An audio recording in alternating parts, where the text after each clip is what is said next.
Garase ibi bintu biri kuvugwa kuri we byo gutwara umugabo w'abandi.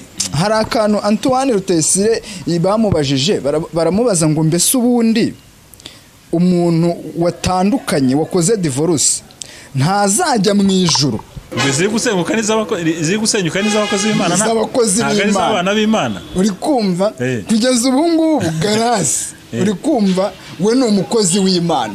Kandi tujye tunavugisha ukuri nanjye nge ngoboka wicaye aha. Ubundi abakozi b'Imana cyangwa se abavuga butumwa abapasiteri abahanuzi ubundi twebwe turi abakomisiyoneri.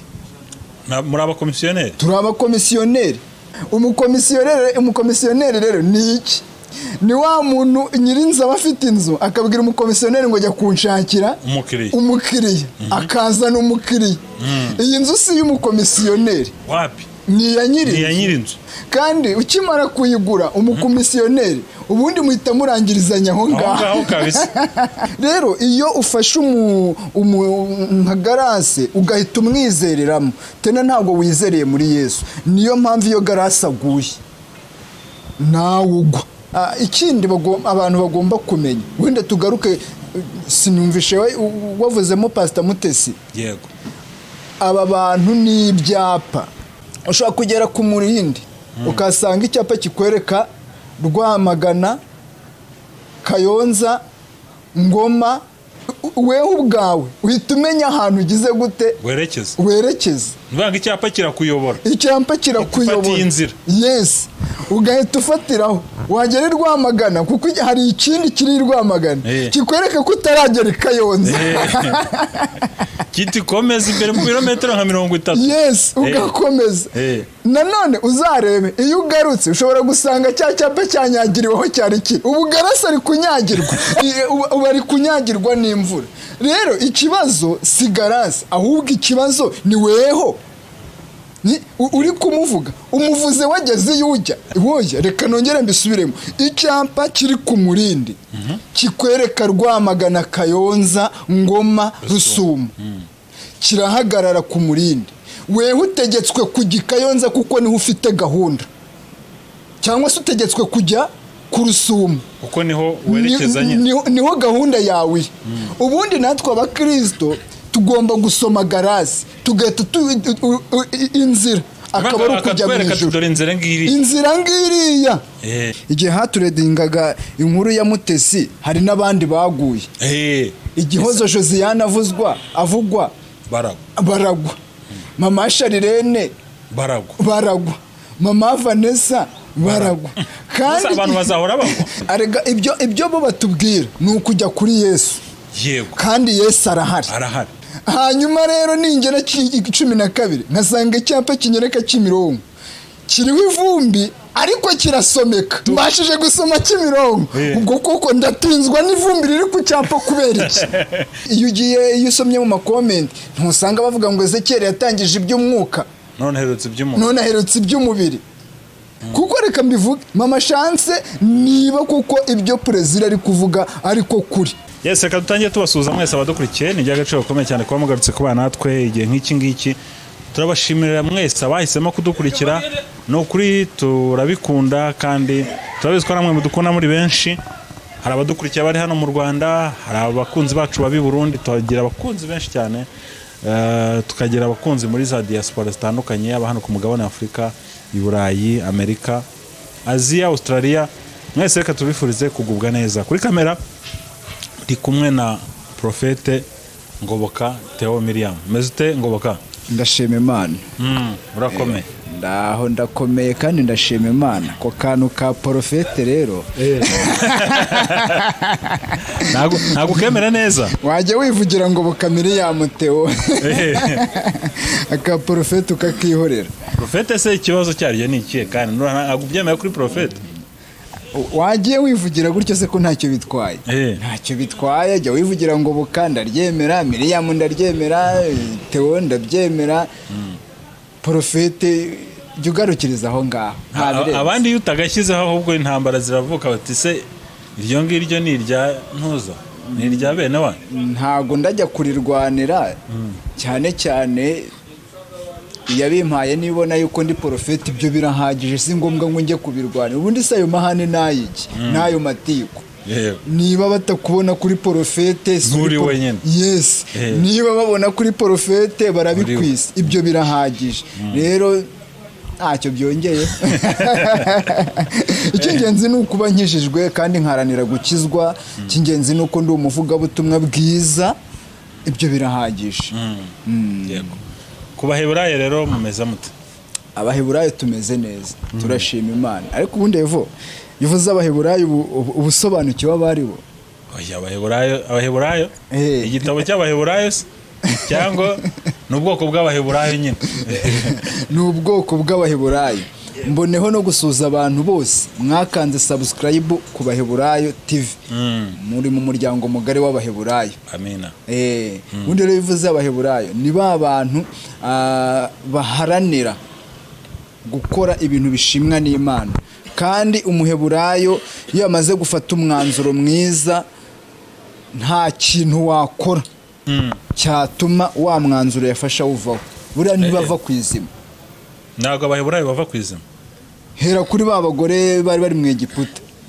bashagiye bavuga igihe umwami bari mu bunyage igihe umwami yavugaga ati niba byara abana b'abahungu mujye mubanika mujye mubica ariko baba abantu b'abanyembaraga barabyara kandi babyaye umuntu ukomeye muganga gitegereje ko umwana aza bagahita babyara bagahita bajya no kureba igitsina hakiri kare kugira ngo muganga ataza kumuniga ngo bakavuga ngo ni umukobwa hera kuri Amosi ni umuheburayo gera kuri Saduraka Mishaka na Abedinego nabo ni abaheburayo gera kuri Daniyeli ni umuheburayo kumva se ahubwo abantu bakaze gusa ari abaheburayo ni abaheburayo ni abantu bavuganye n'Imana gera kuri Yozefu ni umuheburayo gusa ukagira Imana we turi abantu bakomeye baheburayo rwose ubwoko bw'abaheburayo ndumva ari abantu bakaze cyane ubwo abantu bose biyemeje kuba abaheburayo turabasuhuje muri iki kiganiro Imana ibaha umugisha kandi bakomere cyane bumve yuko ari abantu bakomeye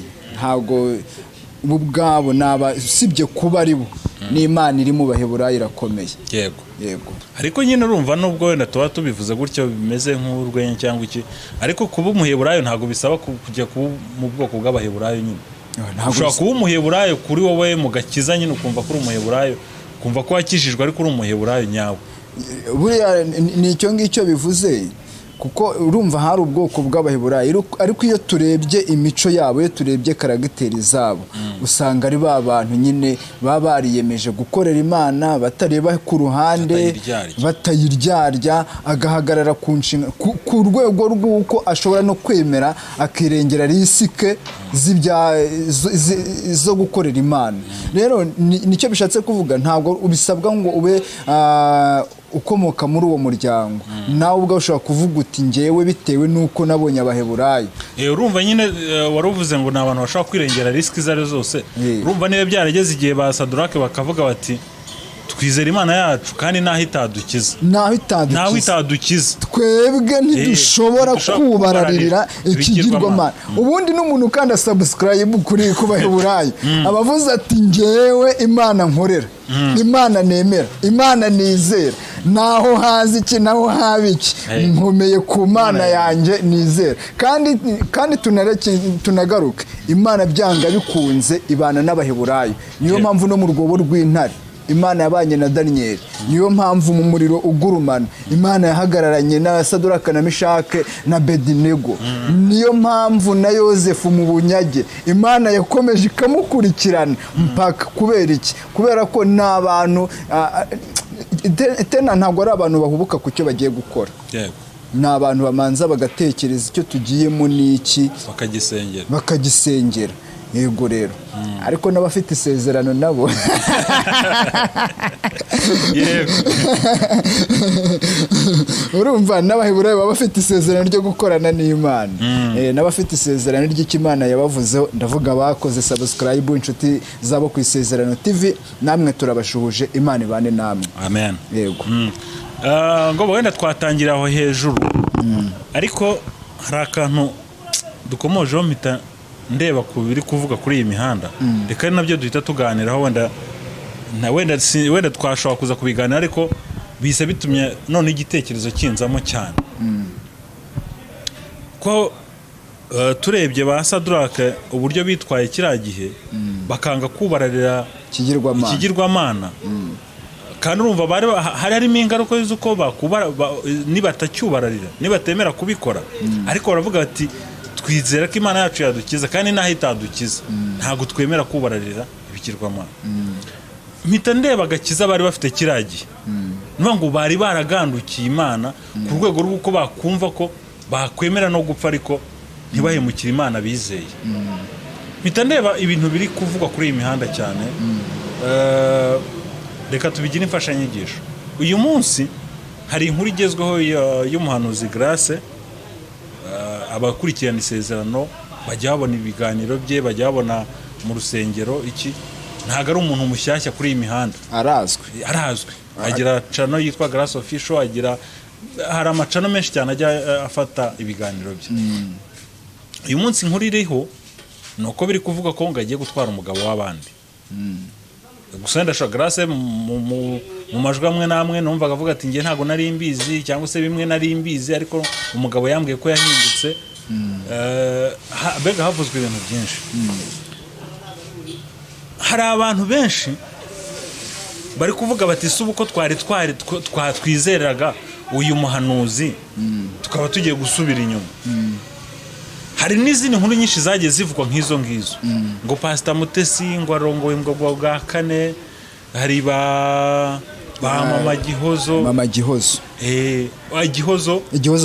Josiane nawe byigeze uvuga ngo yatwaye umugabo w'abandi Mama Vanessa ngo yataye umwana ntanga ajya kurongorwa pfira muri Zambia none ugasanga hari abantu ngo bizereraga muri bari abantu cyangwa se ngo bizeraga bari abantu ko bakijijwe ngo ariko kuko ngo ibyo bibavuzweho ngo bagiye kugwa turi mu gihe kuko niba ibyo bintu bivuzwe umuntu wizereraga muri aba bantu agomba kugwa koko ndashaka tuganira aho hantu hari igihe kimwe umwami Ahabu yigeze gutuma abagaragu be aravuga ngo nibajye gushaka umupfumu hanyuma aragurira umwami amubwire niba azakira icyo gihe yari arwaye bageze mu nzira na Ahabu bahura na Eliya abwira ati Imana mugiye gushaka niba ari Bayali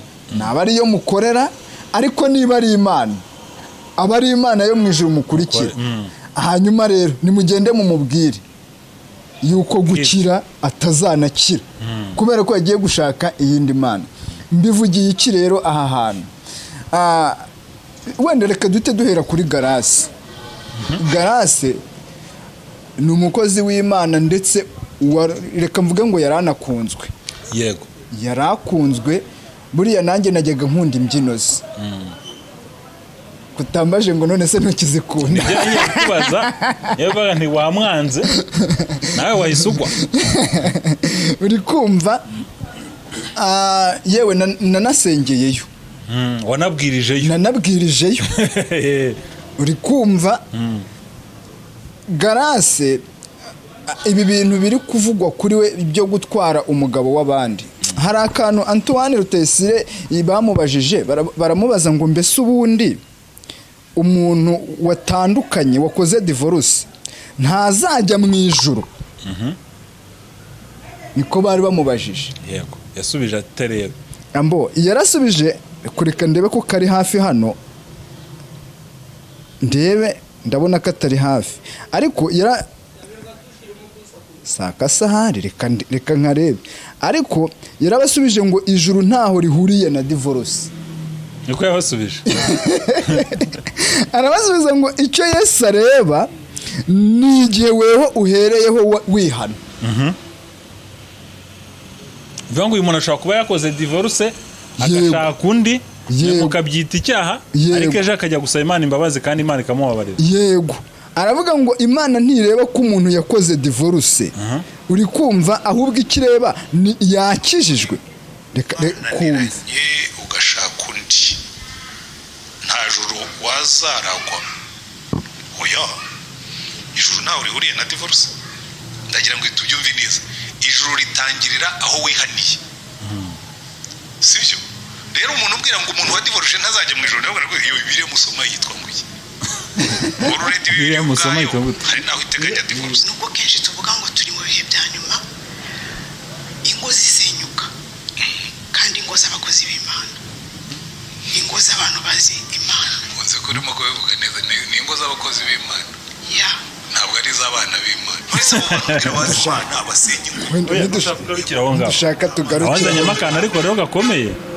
ziri gusenyuka n'iz'abakozi b'Imana ntabwo ari iz'abana b'Imana uri kumva kugeza ubu ngubu Garasi uri kumva we ni umukozi w'Imana kandi tujye tunavugisha ukuri nanjye nge ngoboka wicaye aha umubyeyi ubundi niwe umenya umwana ntabwo amenya umubyeyi kandi twebwe tuvuze ngo turi abana b'Imana muri make dushatse kwitwerera ku Mana ahubwo Imana niyo igomba kuza ikaduhamiriza ngo turi abana b'Imana kuko ushobora gusanga hari nk'umuntu uhagarara ngo nge ndi umwana w'Imana kandi Imana itamwemera nk'umwana wayo kuko somye ijambo ry'Imana kuvuga ngo bakundwa turi abana b'Imana uko tuzamira ni kurerekanwa icyakora niyerekanwa tuzasa nawe akamuntu kagera hasi kavuga ngo ukora icyaha ni uwa Satani kuko Satani niwe woshye gukora icyaha uyu muntu ashobora kwicara ahangaha agatwemeza ukuntu ari umwana w'Imana kandi yaje aha yasambanye ubwo se ninde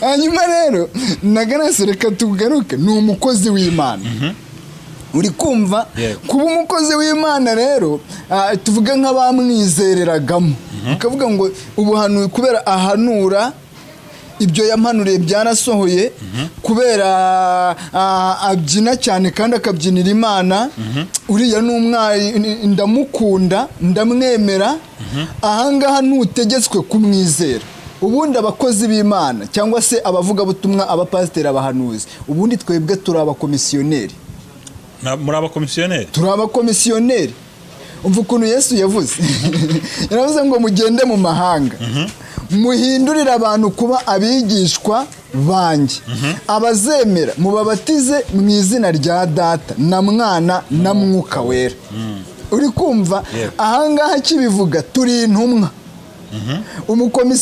umukomisiyoneri rero ni iki ni wa muntu nyirinzu aba afite inzu akabwira umukomisiyoneri ngo jya kunshakira umukiriya akazana umukiriya iyi nzu si y'umukomisiyoneri wapi ni iya nyirinzu kandi ukimara kuyigura umukomisiyoneri ubundi muhita murangirizanya aho ngaho kabisa uretse kumwishyura komisiyo niyo mwabyumvikanye ubutaha iyo yaje uri kumva niyo hanyuze aravuga ngo dore ya nzu naranze nayiriye maya n'ubundi ya komisiyo yari ishyushye iriya komisiyo yari ishyushye ya mayaya uri kumva rero ahangaha umukozi w'Imana icyo ashinzwe ni ugufata abantu batakijijwe akabazanira Kristo uri kumva uzarebe niyo turi gusengera abantu bakiriye Yesu Kristo nk'umwami n'umukiza uri kumva cyangwa se bakijijwe uwo munsi duhamagara Yesu tumubwira ngo ngaba abantu bawe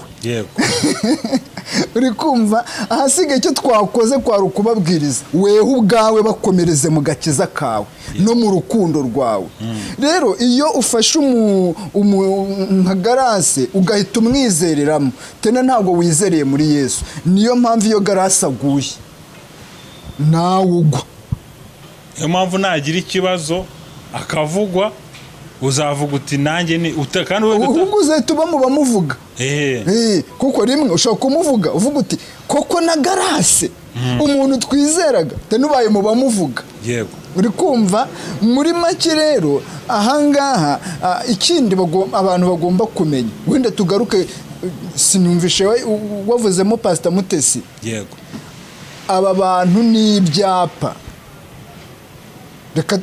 maje kuvuga ko abakozi b'Imana tumeze nk'abakomisiyoneri noneho ikindi nanone abakozi b'Imana nanone harimo abameze nk'ibyapa uri kumva ushobora kugera ku murindi ukasanga icyapa kikwereka Rwamagana Kayonza Ngoma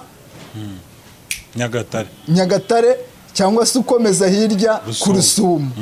Uri kumva iyo wewe ubwawe uhita umenya ahantu ugize gute werekeza nubanga icyapa kirakuyobora inzira. Yes, ugahita ufatiraho wagera i Rwamagana kuko hari ikindi kiri i Rwamagana kikwereka ko utaragera i Kayonza. Kiti komeza imbere mu birometero nka 30. Yes, ugakomeza. Nanone uzarebe iyo ugarutse ushobora gusanga cya cyapa cyanyagiriweho cyari kiri ubugarasa ari kunyagirwa.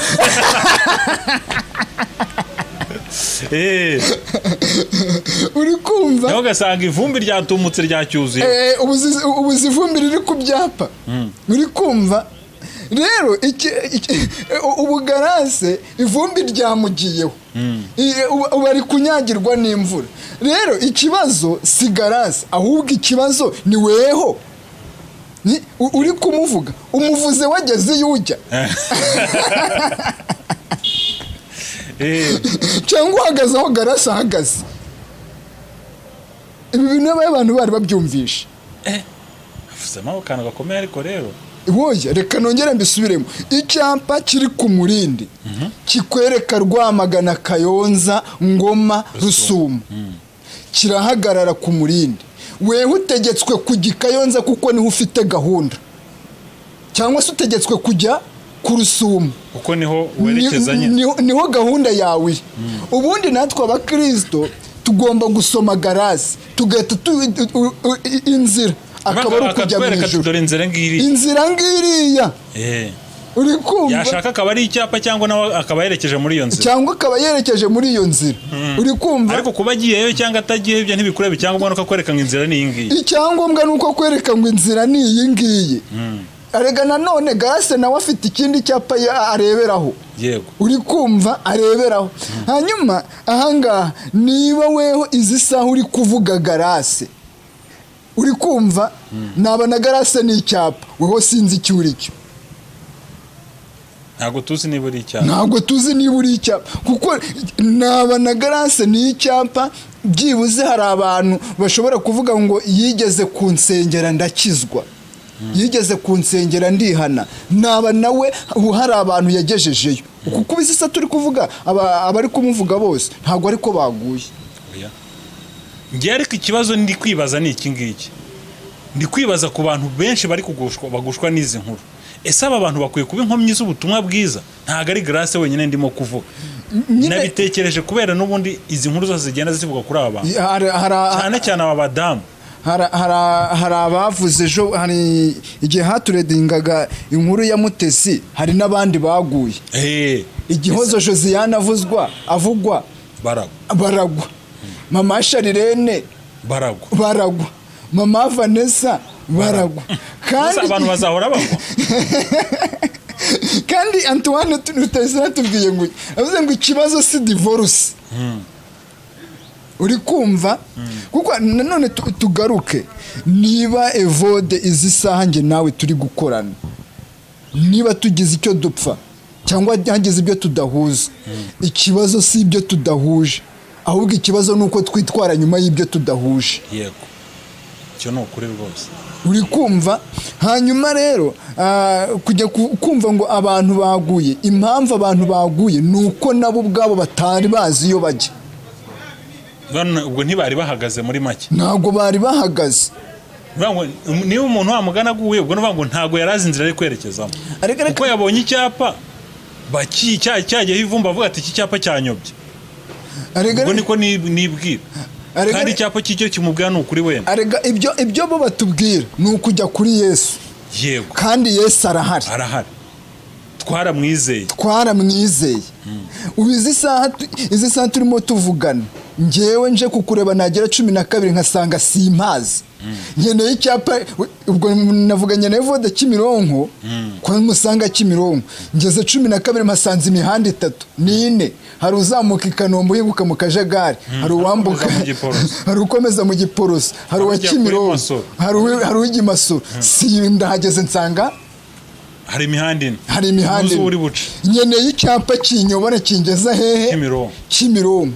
Ningera rero ku cyapa hari kikanyobora uri kumva ukahasanga ikikwereka Kimironko naha nahangaha niho uri bunyure. hanyuma rero ningera 12 nkasanga icyapa kinyereka Kimironko kiriho ivumbi ariko kirasomeka. Kiriho ivumbi ariko kirasomeka. Ubashije gusoma tu. Ubashije gusoma Kimironko. Ubwo koko ndatinzwa n'ivumbi riri ku cyapa kubera iki? Nta n'impamvu yo kujya kurwana nacyo ngo ujye guhanagura. Nta n'impamvu yo kujya kugihanagura. Cyangwa nuko gisomeka. Icyango icy'ingenzi nuko mbonye ku cyapa kingeza Kimironko. Ubwo tekinike no kujya kureba evode hehe Kimironko. Abantu rero nituve ku cyapa. Icyapa nituve ku byapa. Nituve ku byapa. Ikindi ngo aba bagore ngo ubundi hari n'abahita bibaza ngo ariko se ngo ubundi ngo abagore ngo kuko ari ngo kubera iki ngo aribo baza gutukisha izina ry'Imana nuko aribo bamenyekanye. Yego. Nuko aribo bamenyekanye uri kumva kandi impamvu nanone mu bibazaho nuko aribo babanyuze imbere bababwiriza uri kumva.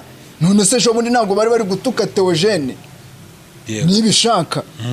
Nese ejo bundi iyo usomye mu makomenti ntusanga bavuga ngo Ezekiel yatangije iby'umwuka none aherutse iby'umubiri. Uri kumva usibye ko Ezekiel atazamutse ngo amenyekane nk'aba bagore nk'aba pasiteri ariko impamvu nuko aribo bamenyekanye kandi byere kuba inkomyi y'ubutumwa bwiza. Nongere mbisubiremo byere kuba inkomyi y'ubutumwa bwiza. Ejo bundi Mose arongora umugore w'umunyamahanga.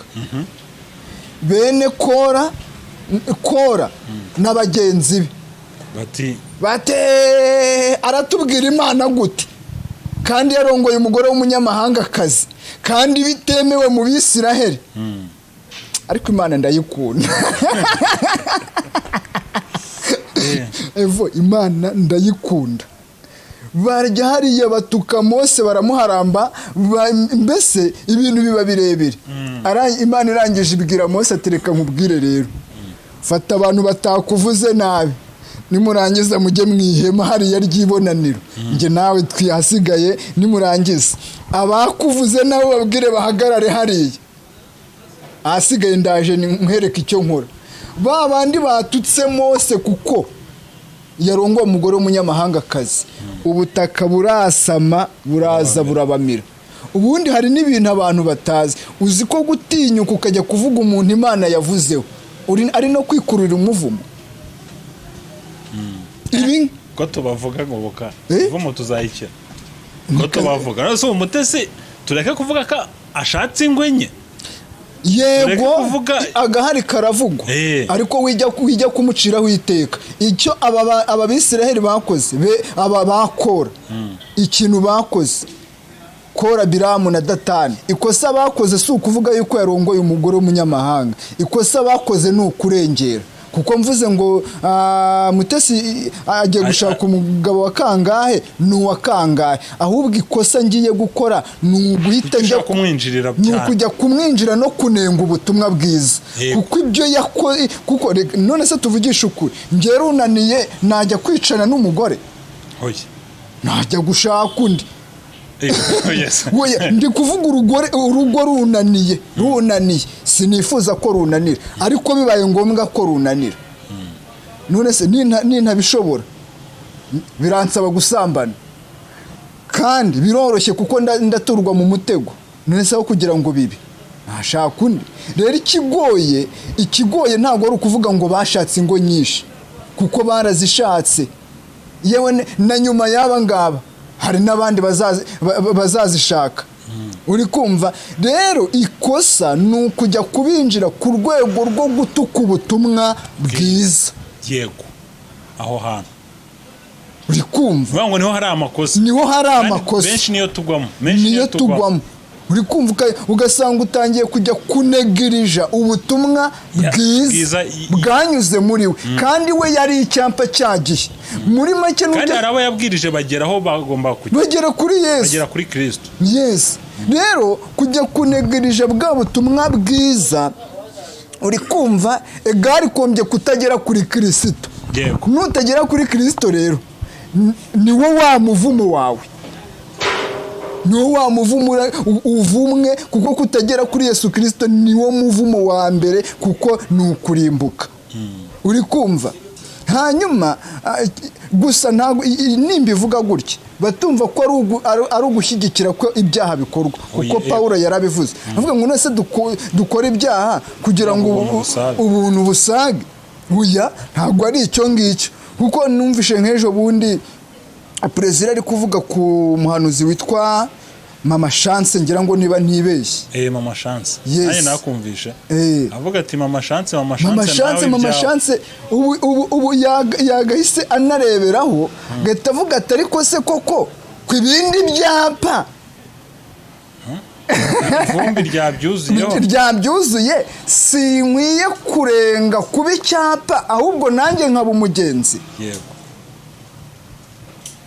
Kuko reka mbivuge, Mama Chance niba kuko ibyo perezida ari kuvuga ariko kuri afite amakuru wenda nkuko yabivuze, aya makuru nawe ejo nazi uzabizagaragara kuri icyapa, kandi abantu ntibakubonaga nk'icyapa, bakubonaga nk'umugenzi ujya mu ijuru. Uri kumva? Ni icyo ngicyo abantu twakagombye kumenya. Ntabwo ari ukugira ngo dukore ibyaha kugira ngo ubuntu bukunde busage, ariko nanone Bibiliya irabivuze. Reka banongere nifashije iri jambo. Navuze ngo uwambaye umwambaro w'urugamba yere kwirata nk'uwambuye atabarutse. Kuko naba bari kuvuga ngo Garase, ngo Mama Vanessa, ngo Mama Gihozo, ngo runaka, nawe uracyambaye umwambaro w'urugamba. Ahubwo manzi umenye yuko urugamba uhagazemo uri kurwana neza, kandi urugamba ntirurwana n'amagambo. Oya, ntabwo urugamba rurwana n'amagambo. Icyakora urugamba rutsindwa n'amakuru. Ikituma urugamba rutsinda ni amakuru. Ubu wakagombye gufatira kuri aya makuru ugahita uvuga uti none ngewe ko nari nkisambana, uri kumva, none ngewe ko kwifata byari binaniye, hakorwa iki? Ugahita ufata umwanzuro kuko ugize amahirwe ubonye amakuru, umenya amakuru. Reka nkubwire wenda duse nabagana ku musozi ejo mu minsi yashize. Yego. Nigeze kubona umuvugabutumwa wenda abantu muramuzi, ajya atembera mu mujyi wa Kigali afite radiyo ku igare. Njya mubona kuri uyu muhanda wa 12. Yamubona nawe nimugwa dutashye. Atashye nanjye ndi gutaha. Uriya hari abantu benshi bagiye kuko abwiriza mu masoko. Yarabwirizaga akaba abihannye n'ukuri kw'Imana. Ariko mu gihe cyashize yaje gukora ikosa, anywa inzoga arasinda. Asinze yinyarira mu isoko ryo ku Murindi. Yewe gadata we. Uri kumva? Ngicyo nabonye, icyo nahise mbona, nese mvuga nti uyu muntu niba Imana imwanitse mu isoko ryo ku Murindi, ubu sinkwiye gukora tasiyo ku byaha nanjye nakoraga. Abantu rero twigire kubihari kuko ariko se ngoboka buretse gato. Kuki yise utekereza ko ari Imana yamwanitse? Kuki utatekereza ko Satani yamukubise umutego kugira ngo babandi yabwirije ubutumwa? Kuko urumva nahantu yabwirizaga, abo yabwirize babibone nabo bagwe. Impamvu mvuze ngo ni Imana imwanitse ni ukugira ngo ukomeye arusheho gukomera, n'utari ukomeye akomere. Niba yarakubwirije ugakizwa ukabona ahindutse kuriya, bihita biguha isura yo kuvuga ngo nanjye nimera nkawe nzaba kuriya. Yego. Ntabwo ari ukugira ngo impamvu uguye n'ubundi ntiyarakomeye. Yego. Nta na gahunda yo gukomera yari afite. Ariko ukomeye iyo abonye ibintu nka bireta avuga ati ni kuriya mbese bimera, ni kuriya umuntu usubiye inyuma agasinda bigenda. Nanjye ejo nsubiye inyuma nkanywa inzoga nakwinyarira, agatavuga ati niba ntarinyariye nkizinywa ntabwo ngiye kuzinyarira nzisubiyeho, agahita afata umwanzuro. Uri kumva ibi biri kuvuga kuri Efuremu byo kuvuga ngo abana runaka ngo barenga 16 ibi byakabaye isomo ku wundi muntu nawe wari ugicengera. kavuga ati ejo mbese nanjye ninjye uzaba uri kuvugwa nanjye bari kuvuga ko mfite abana runaka nanjye nkajya mu itangazamakuru reka mvuga aka kantu katubwire rwose uyu urabona uno mugore wishe umugabo we ku ikagugu wishe umugabo we afatanije ngo nabasaza yego wise umwibuka ndamwibutse urubanza rwabaye igihe kimwe yigeze kujya gusenga Imana iramubwira ngo nzakwamamaza reka uri kumva Imana iramubwira ngo nzakwamamaza impamvu Imana imubwiye ngo nzakwamamaza ni iyi yabanje kumubwira ngo garukiraho ubwo wasanga bamubwira disi ngo nzakwamamaza yaravuga ati ngiye kuba icyamamaza hagati avuga ati nzahatwikashe ariko n'ubundi yarahatwitse rero yarahatwitse we ariko uzi kugira ngo urubanza rubere aho icyaha cyabereye abandi bajya mu rukiko nta muntu ubujijwe gukamera n'itangazamakuru nta muntu n'ubujijwe n'uwa telefone abyemerewe n'umunyamakuru udafite icyangombwa gutera kamera byari byemewe muri kumva mbere y'uko Imana imubwira ngo nzakwamamaza wasanga Imana yari yaramubwiye ngo garukiraho kuko kiriya si ikintu yatekereje mu gitondo ngo agikore ku mugoroba ni ikintu cyari gisanzwe muri we Imana iramubwira ngo garukiraho Imana rero ibonye umunyarwanda yaravuze ngo usenyurwe umutiza umuhoro Imana ibonye atava ku izima Imana aravuga ati nzakwamamaza aravuga ati nzahatwika hashyi ubu ninjye musitari ugiye kuzaza yamamara kandi abana hari Imana yavuga ati nzakwamamaza ku isi yose kabisa cyane yamamara yishe umugabo we uri kumva rero umuntu yakagombye gutavuga ati uyu muntu ko Imana imwamamaje muri ubu buryo njyewe noneho ndabigenza gute uri kumva agahita afata umwanzuro kavuga ati niba nari mfite ibi bitekerezo icyaba cyiza si uko nagarukira aho ngaho rero abantu bere kureba abakozi b'Imana ngo bahite bumva yuko ibyo bakoze si bishyashya reka mvuga aka kantu tureke Garase tureke Mutesi Igihozo n'abandi mwebwe ntimubikora mwebwe none se tuvugisha ukuri nose agize ngo bari kuvuga aba bantu bose nuko bahereye bafite umugabo umwe kuva bashaka nuko bafite umugore umwe kuva bashaka none se ntihari abafite abagore babiri bakabagira muri kwe ntihari abafite abagabo babiri bakabagira muri kwe n'abafite abana ku ruhande yes ahubwo ikibaye ni iki ni ukugira ngo namwe ubwanyu mugarukiraho bagarukira aho ngaho kugira ngo ikiganiro ntikirimo n'ubutumwa bwiza none se hari ku Isezerano TV nta yindi ntego ni ubutumwa bwiza Abaheburayo TV nta yindi ntego ni ubutumwa bwiza Imana impamvu ibi bibaye binamenyekanye wasanga wenda impamvu hajeho Garase Imana irebye igasanga hari abari bamaze kwibagirwa hagiyeho Igihozo Josiane abantu baribagirwa hayazaho Mama Vanessa abantu baribagirwa ejo bundi Mutesi araza bari bamaze kwibagirwa isi bakubitiraho undi wo kwibukiraho mwagarukiye aho ngo bareka dusoreza aho ngaho ntekeza ko si ngombwa ko tuvuga byinshi kugira ngo abantu bumve ngo habwirwa benshi hakumva beneyo habwirwa benshi hakumva beneyo kandi imfubyi yumvira mu rusaku kandi umunyabwenge yigira ku bihari Bigana byacu byo nakagaruka shalom Imana ibarinde